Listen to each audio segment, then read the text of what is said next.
Hello everybody, today is Wednesday, May the 5th. It is Cinco de Mayo, and I believe that Cinco de Mayo is the Mexican Day of Independence. Just like in America we celebrate the 4th of July. I think that that's what it is. If I'm wrong, I know someone will correct me, but I mean, really what it is, Cinco de Mayo for the American culture has turned into a day to celebrate eating Mexican food and drinking Mexican beer and margaritas. I mean, that's kind of what has happened out of the deal. It's a reason to have a party. And so tonight I'm going to do a little Cinco de Mayo celebration here at my house with just my family, and we're going to do some recipes. And I don't want to promise anything, you know, I don't want to get myself stressed out, but we're going to make some food. And hopefully I can either film it or take some pictures and just kind of share with you some of the traditions that we've started up. You know, we're a blended household. We're cooked and raw here. So we do a little bit of both to keep everybody happy. But I love Cinco de Mayo. I think it's a fun holiday. So hopefully I'll be able to share some of that with you as the week unfolds. But this week, what I'm really focusing on is talking about how to create a more beautiful life.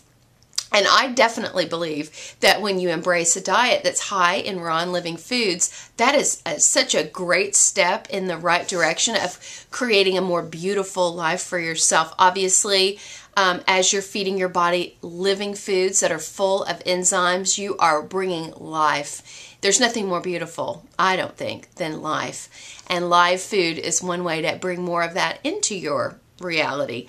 But there's so much more to living a beautiful life than I used to think that there was. I mean, in my teens and early 20s, I always equated a beautiful life with having lots of money, you know. I guess that was just where my thinking was. But now that I'm into my 40s, I realize that living a beautiful life and having a beautiful lifestyle has much less to do with money than I used to think that it did. I mean, just little things little practices that I have started doing over time, some more frequently recently, but little things like I try to make my bed every day. I try to keep my dishes clean. Now, listen, I don't always have it. Sometimes, you know, what if you come and visit me, I mean, I reserve the right to say that my sink could have dirty dishes in it. But all I know is when my dishes are clean and my sink is clean, I just feel better.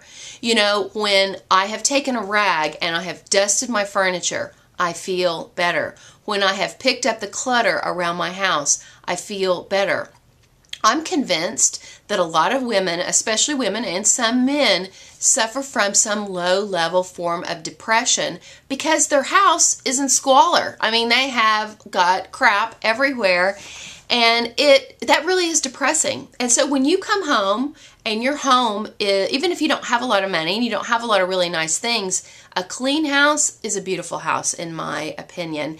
And I think the more we eat raw and living foods, something seems to take us over, and we begin to recognize the need to remove some of the clutter out of our life. We're going to talk more about that tomorrow, so I don't want to go too deeply into that. But today, underneath this video, I have listed some steps and ideas of things that you can do to create a more beautiful life, to help you move closer to that life that you really want to be living. I mean, I believe that we were all created to live the best life possible. Now, though, you can begin to do it now, and it has nothing to do with your income. So I hope you'll read the suggestions, and more than anything, I hope that you'll offer some of your own suggestions to the list that I have put up, because I really believe the more that we focus on the beauty around us, that we can take our focus off of maybe some of the circumstances in our lives that aren't that beautiful, but that we make the conscious choice to look for the beauty around us and to create beauty every day, the better we're going to feel and the closer we're going to get to living that life. So you know, I love you, and I can't wait to be back with you tomorrow for more on this topic. Have a great Cinco de Mayo, and I'll see you later. Bye.